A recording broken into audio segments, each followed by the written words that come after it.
that should manage it. Okay. Let's get started here. So today I'm going to talk about we get a lot of attention to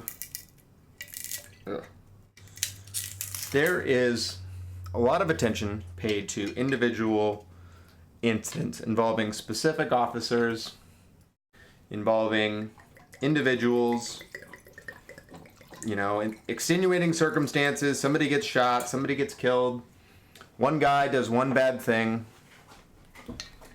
And that's what most of our media is filled with. And it's really important to call attention to this type of stuff. It's very relevant. We should know what our law enforcement's doing. We should know what's going on out there. And we should be able to critique it and, decide if that's how we want people who are being paid from our tax dollars and engage with a job that we have as a function of something that we want to maintain civil order, to keep people safe.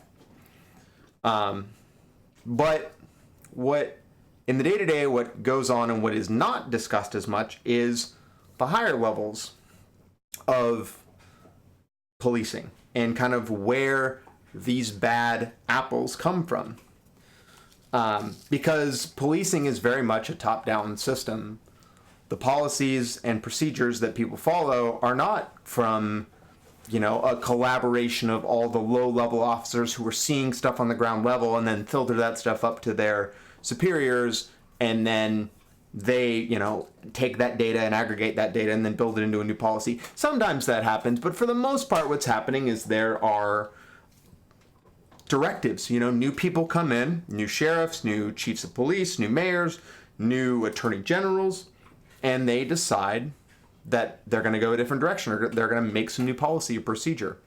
There's actually a lot of power with the top of policing, and actually an insane amount of power.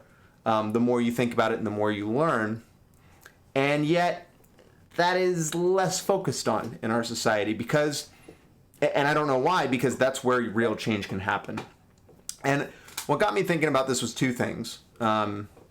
Is one, I read this article by Bill Barr, regarding some stuff Bill Barr said, which Bill Barr is the Attorney General of the United States. The top cop, the number one cop in the United States is the Attorney General. And then there are attorneys general, there are lower levels and state attorney general and all of that fun stuff. But he's the top. But two is that I had a meeting with King County today discussing their change in policy that they're going to implement.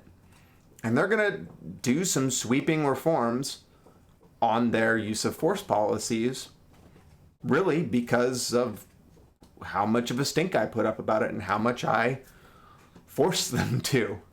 And that's how real policies change, because some people think that they're going to be able to go in and they're going to be, really moral, ethical people. And they're going to go in, they're going to become a part of it, and then they're going to change the system from the inside. And the more I learn and the more I see, the more I think that's just not possible. So I'm going to talk about this article of what Bill Barr said. But then what we're going to do is we're going to actually read over a speech he gave in August, which I think is really enlightening for understanding how this man thinks, and in turn, the types of direction that the highest levels of the U.S. government is providing to all other law enforcement agencies below it. So that's what we're going to do.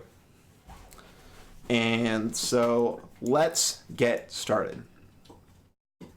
This Washington Post article. William Barr, now this is dated December 4th, so like yesterday. William Barr says communities that protest cops could lose the police protection they need. Speaking to a room full of police officers and prosecutors on Tuesday, Attorney General William P. Barr drew a parallel between protests against soldiers in the Vietnam War and demonstrations against law enforcement today. But this time, he suggested those who don't show respect to authority could lose the police services. Quote, "Today the American people have to focus on something else, which is sacrifice and the service that is given by our law enforcement officers. And they have to start showing more than they do. the respect and support that law enforcement deserves, Barr said in pointed remarks delivered at the Justice Department ceremony to honor police officers. Barr added that if communities don't give the support and respect, they might find themselves without police protection they need. So, just kind of pausing here for a moment. This is a statement he made at a Justice Department ceremony. Apparently, this guy does a lot of different ceremonies involving, police guilds, involving which you would imagine for the top cop. He talks, he has discussions, and he gives his vision for what he sees as the direction that law enforcement should be going, which is how his message is facilitated and pushed through. It also comes down from actual federal laws and stuff like that. I mean, that does happen, but that's more of a formal process. This is kind of the informal way that direction is given. Although Barr didn't specify what communities he was referring to, activists decried his speech as a clear attack on minorities who protested police brutality and other racially skewed law enforcement abuses. Barr's words are revealing as they are disturbing, flagrantly dismissive of the rights of Americans of color, disrespectful to countless law enforcement officers who work hard to serve their communities, and full of a continuing disregard for rule of law. Jeb Fine, a spokesperson for the liberal super PAC American Bridge, told him. So, blah, blah, blah. This article continues. So, we can debate left and right about what he thinks and this back and forth of what people kind of parsing this. What I always find to be a little bit frustrating is that, and people don't like this, right? There's a lot of accusations from a variety of political directions or a variety of different talking heads that people are pulled out of context and misconstrued. And that's understandable. I mean, nobody wants to be, I think it's really easy. I think some of the worst dialogue going on right now at least in U.S. politics is people kind of cherry picking specific things, building up a straw man, and just destroying that straw man. There's entire people on the internet that have channels dedicated to creating these straw mans and to reacting to what people say and just reading headlines and reading maybe a couple specific sentences and just going to town at it when really it doesn't. You're not portraying. The term is steel manning your opponent's argument in order to attack that argument in its strongest point to actually build out to explain your philosophy and why it's wrong. So we're going to pause here with this kind of statement. And where this even came from is I went and read his full speech. Now this is a different speech he gave Monday, August 12th, 2019. And so this is a transcript of what he actually said. And we're going to read it in more or less full. And we're going to pause a couple times. Because, again, I think it's very important to, once we have the context, to review it with its full context. Because in Barr's case, his deference to law enforcement over kind of the communities that they serve becomes really striking, I think. Given its full context and his full words, it's actually worse. So let me have a sip.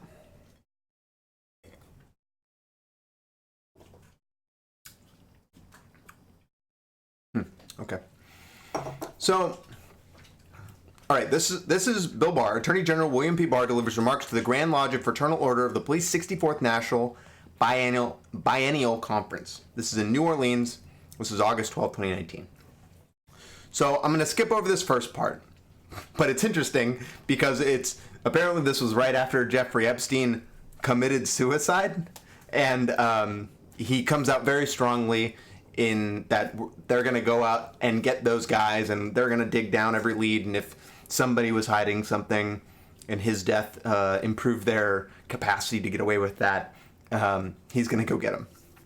And, we're in December and I haven't heard much other than, the two guys that were watching that fell asleep or whatever, the two guards are maybe in trouble.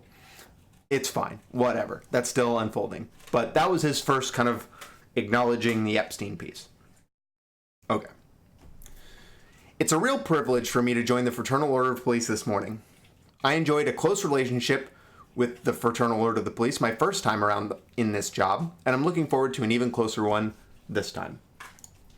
Let me say, I'm very proud to serve in the administration and under President Trump, who strongly supports law enforcement. To my mind, there is no more noble profession than serving as a police officer. You put your own life and well-being on the line to protect your communities. Your families spend anxious nights so we can sleep in peace. You never know what your day may bring, what uncertainty, danger, or threat you might face. But you still get up, you put on your uniform and badge, kiss your loved ones, and head out to face whatever risks might come your way. This calls for a special kind of bravery. To remember when our troops went off, I remember that when our troops went off to war in the first Gulf War, they were cheered along the highways as they went, and when they returned in victory, they were cheered and given ticker tape parades, and rightly so. But when police officers leave their precincts every morning, there are no crowds on the highway cheering you. And when you come home at the end of the day, after a job well done, there are no ticker tape parades. So, sorry, two more paragraphs and then we can go into it. But when police officers leave their precincts every morning, one reason for this is that law enforcement is fighting a different type of war. We're fighting an unrelenting, never-ending fight against criminal predators in our society. While there are battles won and lost each day, there is never a final resolution. A final victory is never in sight. It takes a very special kind of courage to wage this kind of fight, a special type of commitment, a special type of sacrifice. So, what is interesting here to me, first off, is, and again, a thing I read a lot about in books like The Rise of the Warrior Cop, but you can find it. Other people have made this observation. There is a lot of war rhetoric in modern police discussions, comparing it directly to the Gulf War.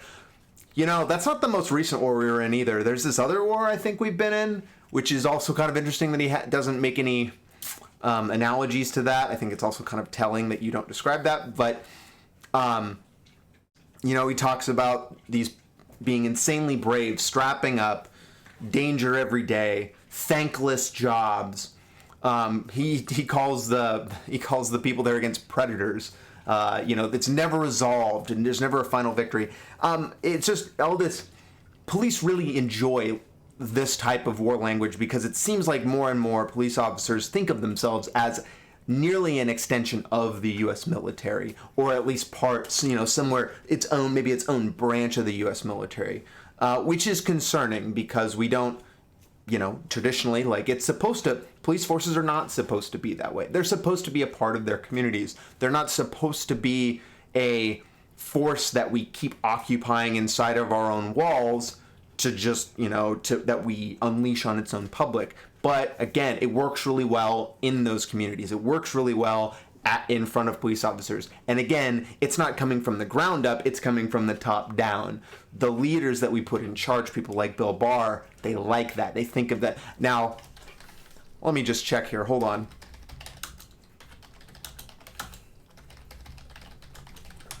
I'm curious. Did he ever do any military service? Not that this is necessarily relevant. Okay, military isn't found. So I'm going to infuse this with some opinion, but I've also noticed a lot of the people that fetishize this type of military, you know, calling police military, often haven't been in the military. They don't understand the military, not at least at a direct level. So again, it's less that he's making these analogies because he understands war and, you know, up close and personal, and he's analogizing it because it directly connects.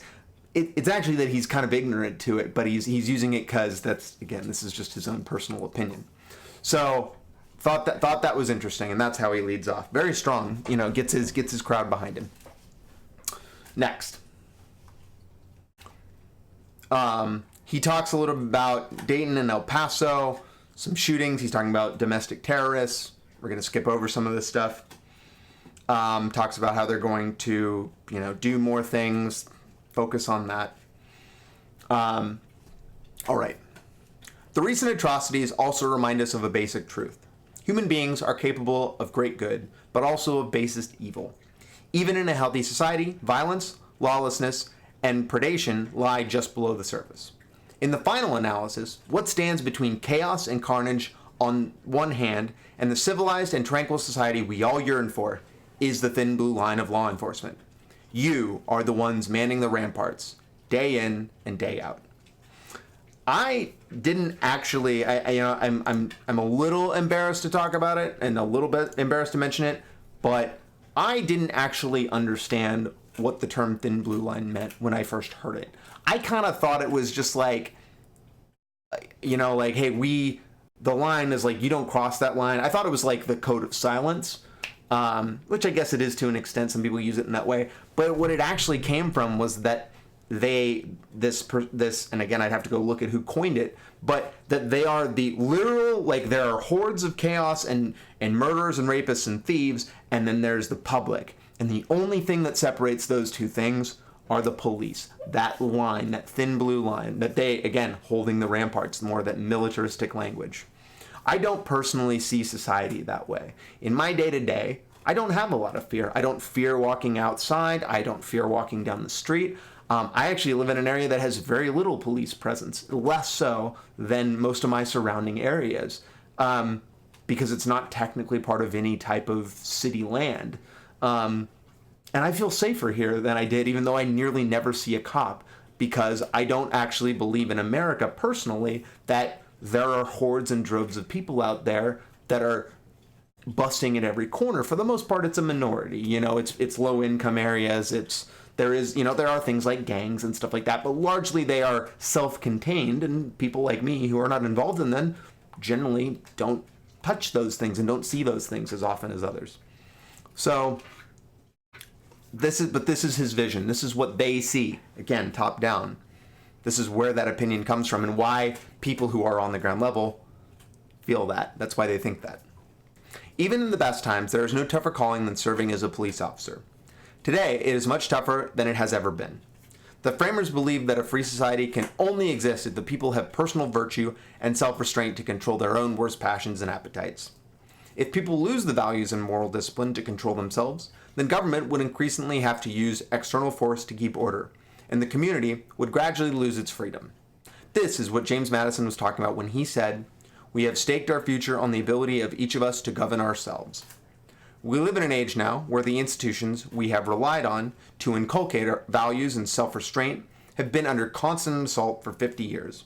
As a result, we see about us increased social pathology, boys growing up without fathers, alienated and angry young men, gangs engaged in the most brutal violence, mass shootings, increasing mental illness and suicide among young people, a drug epidemic inflicting casualties beyond what we would sustain in a major war, growing domestic violence, an increase in sexual assaults, and child exploitation. You name it. And who is expected to deal with this? As other institutions fail and abdicate, who is expected to stand their ground? Who is expected to pick up these pieces? You are, the police, the thin blue line.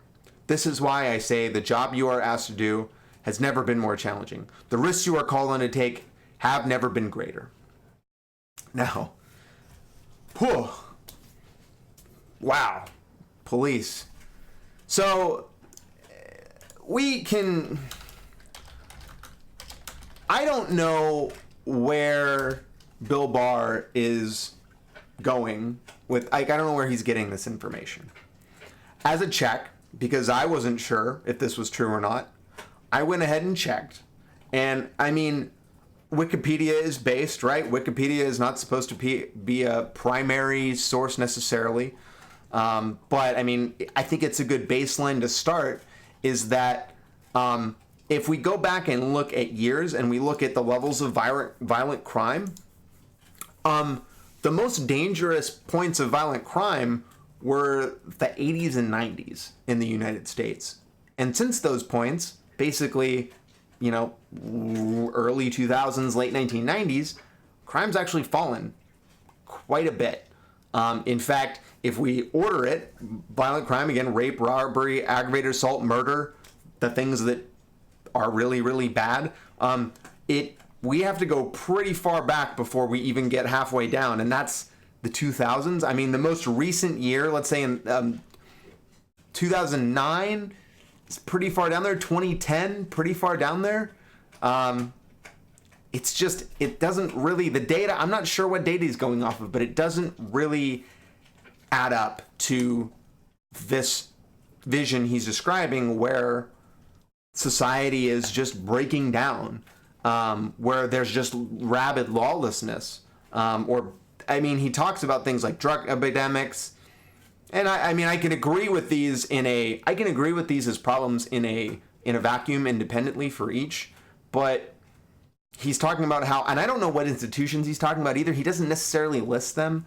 So I don't know if he means like schooling, like our schools are breaking down now and they're not teaching people the values of self-restraint. I don't know if he's talking about families. He doesn't really express it here. And so I think that maybe I can infer that I think he's talking about maybe education. I don't know. So I'm not sure. So it's I don't know what his cause is, but this is what he says his cause is our institutions. Doesn't really add up.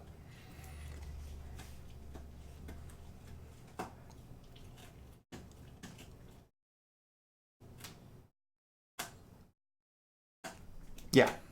Sorry, I was just verifying my notes here. Yeah. So, really, the police have a less dangerous job today than they did 20 years ago. Being a cop is pretty safe relative to what it's been. And of course, there is a risk that happens. Sure. I mean, these people are asked to deal with people with mental illness. They're asked to deal with people who have guns and violent criminals. I mean, that is an aspect of their job. But in the day-to-day, your average cop probably isn't in a firefight. Your average cop probably doesn't need to draw their gun, doesn't need to scream somebody down. Most of their days, I'm guessing, are probably your average like line-level policeman, probably spent writing traffic citations. I mean, this is the reality of modern policing, is it's not that serious on the day-to-day. The potential is high, but we also pay them pretty well. So it's an optional vocation, just like the real military. You don't have to do it.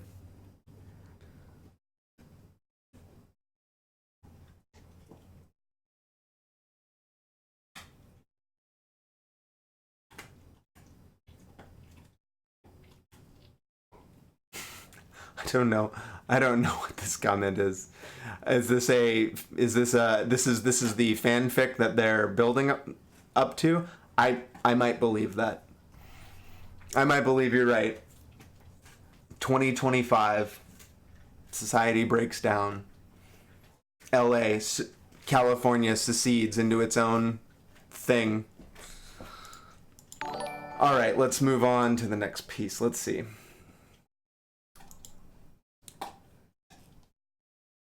Okay. Next, he's going to talk about he's going to talk about the public's reaction to police. Despite the fact that majority of American people do support the police, unfortunately, over the past few years has been an increasingly vocal minority that regularly attacks the police and advances a narrative that it is the police that are the bad guys rather than the criminals. Whenever there is a confrontation involving the use of force by police,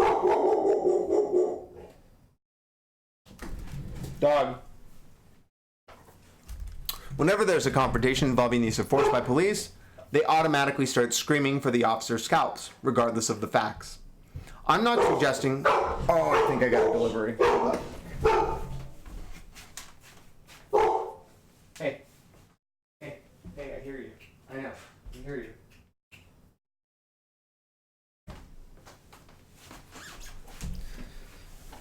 Just kidding, it's not a delivery, it's my fucking neighbors turning it on in my yard. Like they do all the time. I don't know why I'm angry about it, but it pisses me off. Whenever there is a confrontation involving the use of force by police, they automatically start screaming for the officer's scalps regardless of the facts. I'm not suggesting there are never abuses. As with all human institutions, there are sometimes bad apples, and we will deal with that. But these are very much the exceptions, not the rule. If anything, I continue to be amazed at the professionalism of our police officers in the most extreme circumstances. The anti-police narrative is fanning disrespect for the law. In recent years, we have witnessed increasing toleration of the notion that it is somehow okay to resist the police. Previously, it was well understood that regardless of the circumstances, physical resistance is unacceptable because it necessarily leads to a spiral of escalating violence that endangers the safety of the officer, the suspect, and all in the vicinity. For that reason, virtually all jurisdictions have made resistance a serious crime. Not too long ago, influential public voices, whether in the media or among community and civic leaders, stressed the need to comply with police commands, even if one thinks they're unjust. Comply first, and if you think you've been wrong, complain later. But we don't hear this much anymore. Instead, when an incident escalates due to a suspect's violent resistance to police, the fact is usually ignored by the commentary. The officer's every action is dissected, but the suspect's resistance and the danger posed frequently goes without mention. So, I Googled a little bit. Resist the police movement.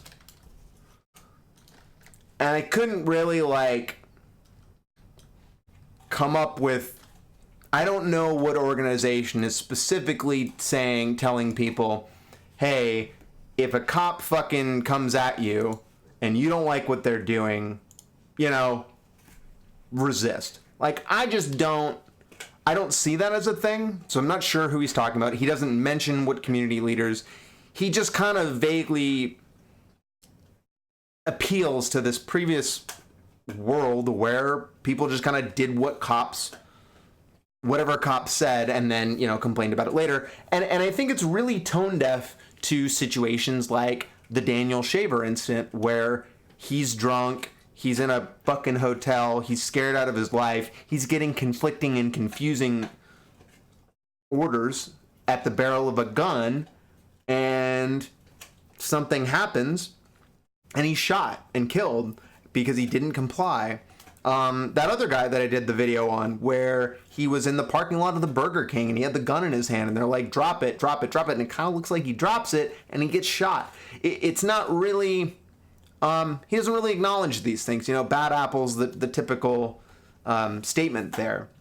So, again, I'm sure this plays really well with police. They feel like people aren't listening to them. They're not listening to their authority. It really connects, I think, with their kind of general authoritarian tendencies to hey, I've got a badge on, you got to obey me, rather than talking about, why it's important to do that or what he's doing to ensure that these bad apples or these bad situations these extreme circumstances are resolved. I just think it's very interesting the way he's talking about this and and how he's framing police and dissent as this, this negative that people used to not complain about us, or they did it, after we were done. Again, it doesn't really make sense because he's talking about how he's kind of conflating resisting arrest and people who are then analyzing the interactions afterward and then coming up with feedback and issues.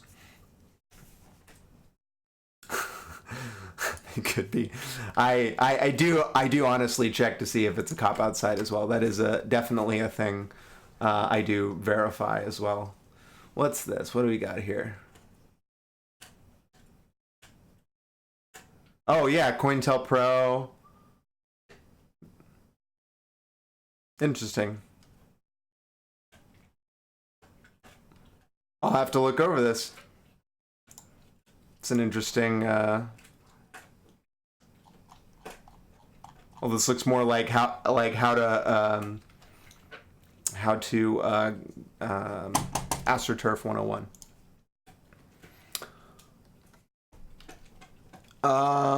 We need to get back to basics. We need public voices in the media and elsewhere to underscore the need to comply first, and if warranted, complain later. This will make everyone safe, the police, suspects, and the community at large, and those who resist must be prosecuted for that crime. We must have a zero tolerance for resisting police. This will save lives. We are seeing disrespect for law enforcement in other ways. We were all nauseated by the spectacle of prancing punks pelting New York police officers with water and plastic buckets. I do wonder if that was a purposeful simile. Spectacle of prancing punks pelting New York police officers with water and plastic buckets. I don't know. That's funny. I feel like his speechwriter was having a good time there. Unfortunately, these were not isolated incidents. From 2014 to 2017, there's been a 20% increase in assaults against police, up to about 60,000 per year. Yeah, I mean, throwing water in plastic buckets, not great. Not great. Hopefully nobody was seriously hurt. It's definitely not as bad as a bullet, in my opinion. This administration will not tolerate violence against police. We will do all we can to protect the safety of law enforcement officers. I'll share with you one proposal that we will be advancing after Labor Day. We'll be proposing legislation providing that in case of mass murder or in case of murder of a law enforcement officer, there will be a timetable for judicial proceedings that will allow imposition of a death sentence without undue delay. Punishment must be swift and certain. So I'll be honest, this was a little bit scary for me, and I had to reread this once or twice. There will be a timetable for judicial proceedings that will allow for imposition of the death sentence without undue delay. I am personally not a supporter of the death sentence because philosophically, I think that the idea that we would, until we can guarantee that we will never murder somebody, an innocent person, until that day, I do not think of the death penalty as being ethical. And even if that, once that is the case, and let's say we could perfectly understand and know whether or not somebody was guilty of the crime that they're determined, that whatever they were accused of. I also find it to be a failing that it's like a failing that we admit that we can never reform that person. And I just don't accept that there are people out there that cannot be reformed or put in such a way that they are not a danger to other people, but they can also be productive in their own way.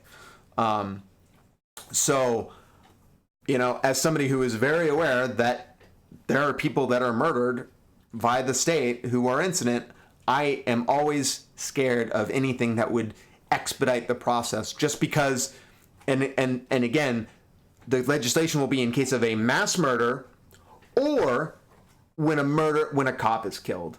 So again, a cop killing being kind of equatable with mass murder. I don't know. I find that to be, again, a little odd in the phrasing, but in how they see that. Sorry, I keep clicking this wrong thing.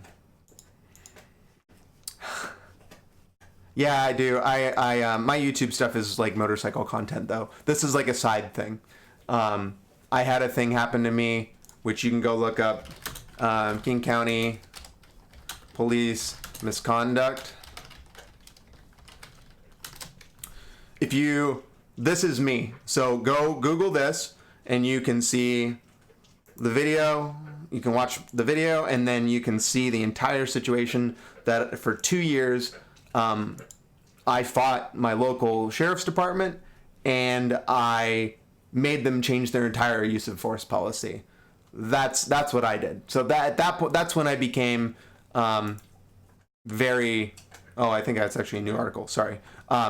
That's when I became very active in this space. This is our current sheriff talking about me specifically. Anyway, there's another development that is demoralizing to law enforcement and dangerous to public safety. This is the emergence of some of our large cities of district attorneys that style themselves as social justice reformers, who spend their time undercutting the police, letting criminals off the hook, and refusing to enforce the law. These anti-enforcement DAs have tended to emerge in jurisdictions where the election is largely determined by the primary. Frequently, these candidates ambush an incumbent DA in the primary with misleading campaigns and large infusions of money from outside groups. Once in office, they have been announcing their refusal to enforce broad swaths of criminal law. Most disturbing is that some are refusing to prosecute cases of resisting police. Some are refusing to prosecute various theft cases or drug cases, even when the suspect is involved in distribution. And when they do deign to charge a criminal suspect, they're frequently seeking sentences that are pathetically lenient. So these cities are headed back to the days of revolving door justice. These results will be predictable: more crime, more victims. This is his opinion, and that's totally fine. He can have this opinion. I think he's talking about I believe it's the Philadelphia DA drugs, if I remember correctly. Yeah, so I think this was the So there's this Philadelphia DA, there's these new DAs that are coming out, and they're deciding that instead of, because federally we won't legalize drugs like marijuana, instead they're just effectively going to decriminalize it by refusing to charge anybody who is like collected and tried or whatever. And this is great. This is great because what I like about it is I understand his concerns, and I don't even necessarily think that his concerns here are unwarranted. But that's the great part about the United States, is that democracy can decide what they want to do. These DAs are elected officials. These are people that the people put in, and he can come up with his own excuses as to why this keeps happening. Now multiple DAs, not just one, because he couldn't just say one, the Philadelphia guy. Now there's more than him. People are deciding that this is how they want to do it, and he can hand wring and clutch his pearls about it, and he might be true. We'll find out. If he had statistics to say this has created an increase in crime, because I think this Philadelphia DA has been here for at least a year, he would have brought that up. So, but again, this plays very well to the law enforcement community, right? We know that the law enforcement community, we know that these low-level police officers for years have been inculcated in this, they've been steeped in this drug war where they've moved from focusing on violent offenses to just locking up everybody for drugs, marijuana, coke, like crack cocaine, like that has been police officers' focus for 30, 40 years. I mean, since Reagan, basically, the end of Nixon and Reagan. So, he's just kind of retaining that. And so it's going to be really hard to move our police force forward and away from these types of this drug focus. And that's how he's continuing to kind of continue to propagate that concern and that focus on these drug wars. Hey, how's it going, Drew? No, a cop has never... First off, I have very little interactions with the police. The police, after that shit that happened to me, that's not true. I guess I've had a lot of interactions with police. I was literally talking to King County, like I guess I've had very few interactions with police officers, line-level police officers. I've had a lot of interactions with people on the back end. Nobody recognizes me. And if they did, I'm sure they would be more scared to fuck with me than anything because of how much of an asshole I am and how big of a pain point that I created just my one situation. No, that doesn't happen. That might happen in places like Baltimore and shit like that. But, I'm fortunate enough that it's not corrupt enough here where they can just fucking harass me or murk me.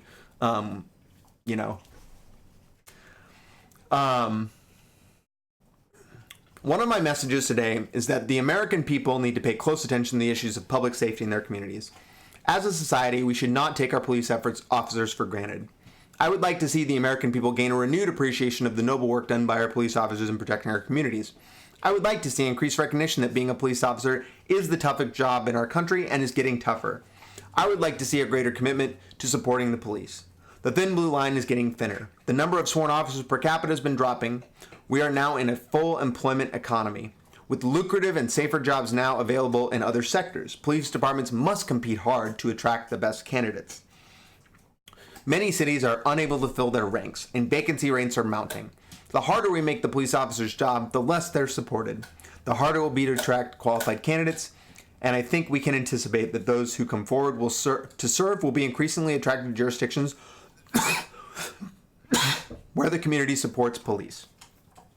So, again, as we go back and we look at the crime data and we see that crime generally is falling, it's also interesting to see that as crime is falling, we're still having a harder time hiring cops in a lot of different areas. King County, in my area, it's been hard. They've been running it like a deficit for a really long time.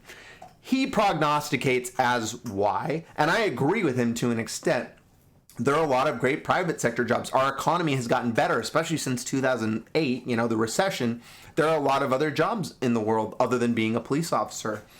And as more and more shame comes to these bad officers and more people kind of rub off the prestige that we kind of had because we lived, after 2001, after 9/11, I mean, we really fetishized police and the military.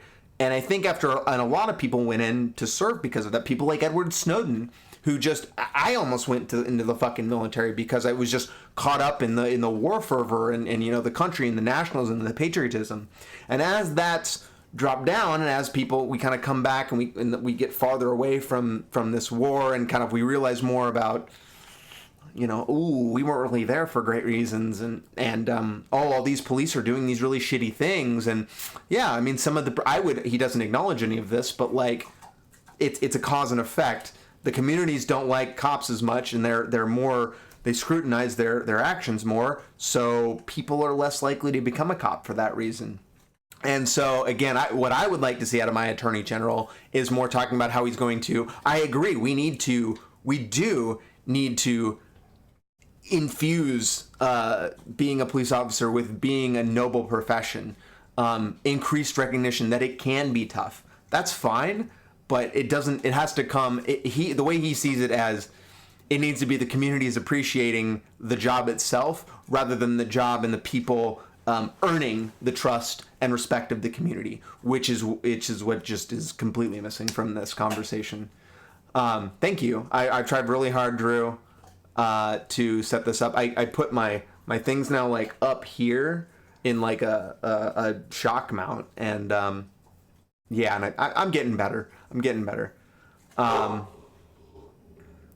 The police surveillance tactics are really bad. I will probably at some point do a larger conversation about it. I just finished reading Snowden's book, Permanent Record, which if you haven't read, I would highly recommend it. The first 5 or 6 chapters, pretty boring in my opinion, because it's about his life, and it's about being a tech guy in growing up and being in like getting into the military, like all that I found to be pretty boring because I kind of lived that experience a little bit too, so I know that. But afterward, where he talks about how he got into the position he was in and started building the tools that aggregated all the data that the NSA had, very fascinating. And also, realizing like what little respect that a lot of the people making in these positions, kind of aggregating this data and pulling this data and analyzing it, had for what they were doing. And which is what ultimately led him to why he became a whistleblower, is because he saw just how much abuse and corruption there was. So I guess as a general rule, I think that I believe more in trying to reduce the level of collection. There are probably places where additional collection is relevant, necessary, warrants, things like that. That's fine if you get a warrant, if you go through the judicial process, but even that is kind of low level at this point. So it's a pretty broken process, and so I don't have a lot of great things to say about it for now. It is imperative that state and local jurisdictions not scrimp on investigating in law enforcement. At a time when governments are trying to be all things to all people, it's important to not forget the basics. The very reason we have government is to protect the public safety. The very first duty of government is to provide the police. The very first duty of government is to provide the police. That's an interesting sentence. I don't agree with that, but if we're all to maintain the professional police forces we currently have, we must ensure ample budgets to fund good compensation, full force levels, sufficient equipment, and adequate training. I don't disagree with that sentence. Don't disagree with that. I don't believe the first duty of government is to provide the police. Yeah, I guess I think like a national, I don't know, I'd have to think on that a little bit, but I don't know at first blanch if I agree with that. I would like to turn for a moment to my priorities and the importance of our partnership. Yeah, no worries, man. Take a drink.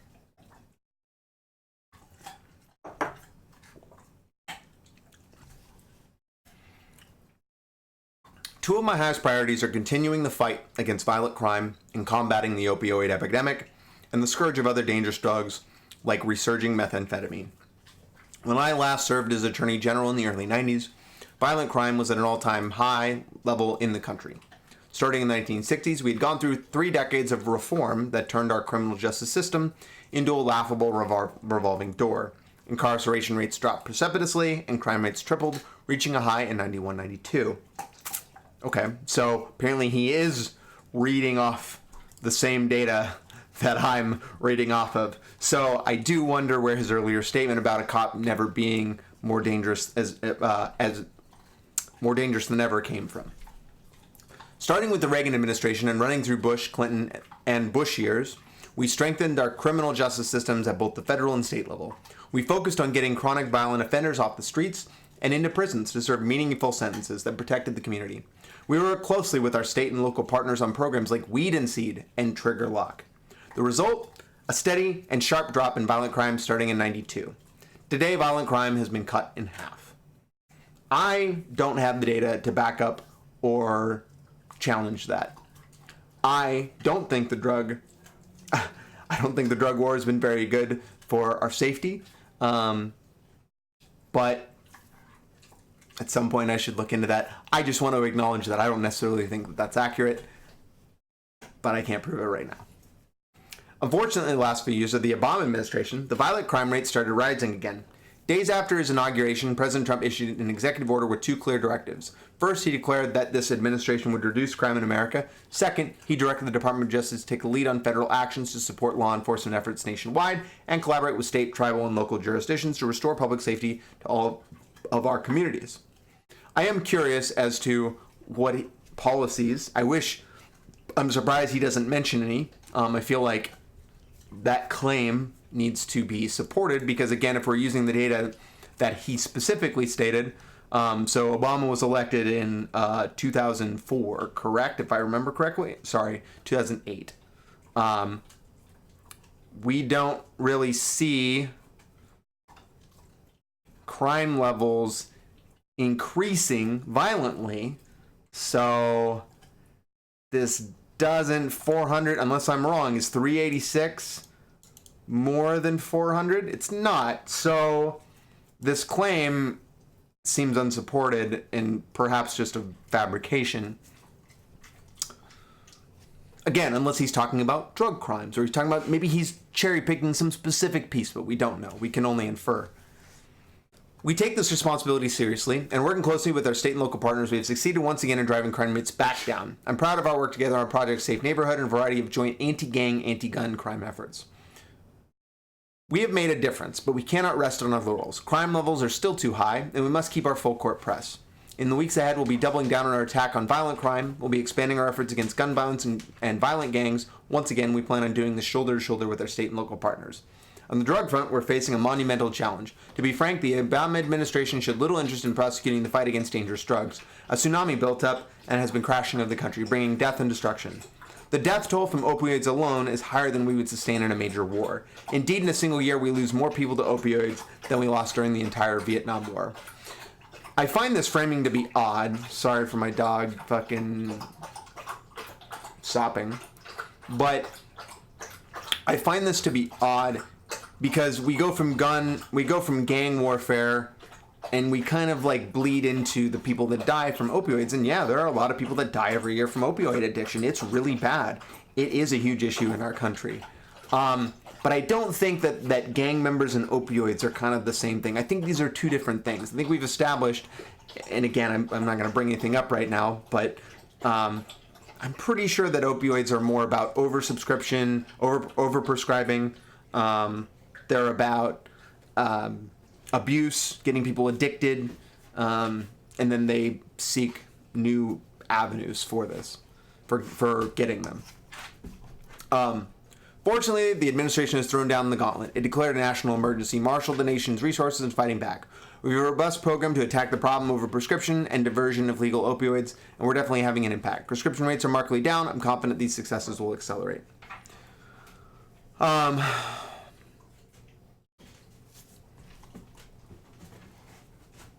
We're coming to the end of it, so let's just power through it and then talk about that last piece and then summarize, and we'll be done. As you know, this administration sharply increased drug trafficking prosecutions, especially as to opioids. In 2018, we prosecuted 36% more opioid-related offenses than we did in the previous year. Fentanyl prosecutions up 200%. Fentanyl and other synthetics are especially deadly. Unless we make progress on fentanyl, the gains we're making elsewhere can be overwhelmed. A year ago, the department launched Operation SOS, targeting synthetics in 10 high-impact districts. The first-year results are promising, and I plan to ratchet up this initiative.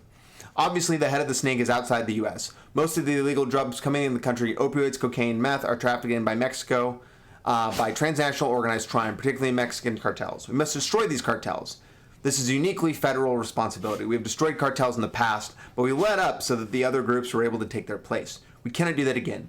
I don't underestimate how hard this work is and how long it will take. The successful prosecution of El Chapo was a big step forward. We have to capitalize on that. I've asked our agencies to use every tool at our nation's disposal to step up the attack on cartels. I'm hoping that President Trump's breakthrough agreement with Mexico on cooperating on the immigration crisis will give us the opportunity to work more closely on attacking the cartels. So we've it feels to me like we've moved the bar from weed, crack cocaine. These are the things that we kind of tried. And now we're moving on to these new types of drugs. We're trying to find, I don't know if, again, I'd have to look at it. I don't know if it's true that things like opioids are coming predominantly out of Mexico. Maybe. I'm pretty sure people just make it in their fucking bathtubs. Like, I don't think meth is coming over the border, but maybe it is. But it's also kind of pushing our problem of things like mental health, addiction, onto these suppliers, when really, if we were taking care of why people need these and go for these, are addicted to these pieces and what's leading them to that, we would destroy demand for their supply and they would have to go somewhere else. It's also a little scary to me to think about destroying the cartels. It really feels to me like these are attempts to extend our power into these other nations and potentially, we've fucked with a lot of things in South America. These are not our proudest moments. Maybe there are aspects that are good and aspects that were very positive, but I don't know. I think that to an extent, I'm a bit of a protectionist. I think we should kind of stick to ourselves. Maybe, help make agreements and things like that, or encourage other countries to do things that are in our interest. But I don't know. I think we take a little bit of too much direct action, which is usually our strategy. In closing, I want to thank you again for what you do. Thank you for keeping us safe where we live and where we work. Ever since the settlers in Boston established the Night Watch in 1635, America's had a proud tradition of professionals who stand guard against those who would do us harm. You are the latest in that noble line. Please continue what you do. The administration has your back. May God bless you and keep you safe, and may God bless the United States of America.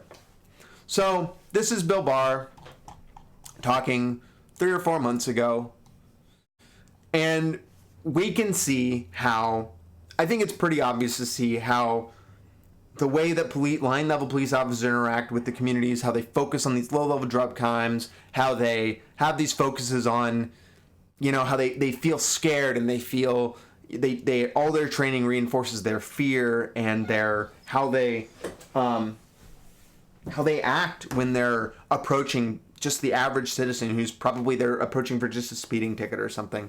I think it's easy to see how these opinions are, if they don't come from the top, they are reinforced by the top. And until we get people in who have a different opinion. Sorry, my dog. Graham, come here. Come here. Come here.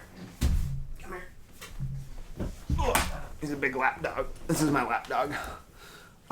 Until we get people into these leadership positions who have a different, have a different perspective, who don't fetishize the military, who, it's okay to be supportive of law enforcement, but also acknowledge the problems and acknowledge that they are a thing to be assessed and solved by these organizations, by the police departments, by updating their policies, by changing their training around, by being a part of, again, acknowledging that they will get respect when they are doing things that build respect with the community. They cannot expect the community to respect them first and then adjust their policies and processes after. That's just not how it's going to work. And communities continue. This is how we change them. We vote in people like progressive, like these DAs that are refusing to charge drug crimes. This is how we do it. We can do it at lower levels. Elections have consequences. This is another small piece, because obviously Bill Barr wouldn't be there if Trump wasn't our current president. And whether or not you think he's doing a good job, you have to decide if you think Bill Barr is doing a good job, because he is an extension of Trump. And if you don't like Bill Barr and you don't like his opinion on things and you don't think he's doing a very a service to Americans by reinforcing these types of perspectives, then you should probably maybe rethink your presidential pick based on what they talk about. So, I think that's all I got for today. Thanks for checking it out. Like, comment, subscribe. Check out my other channel, youtube.com/swidtips. Let me know what else you'd like to talk about or see.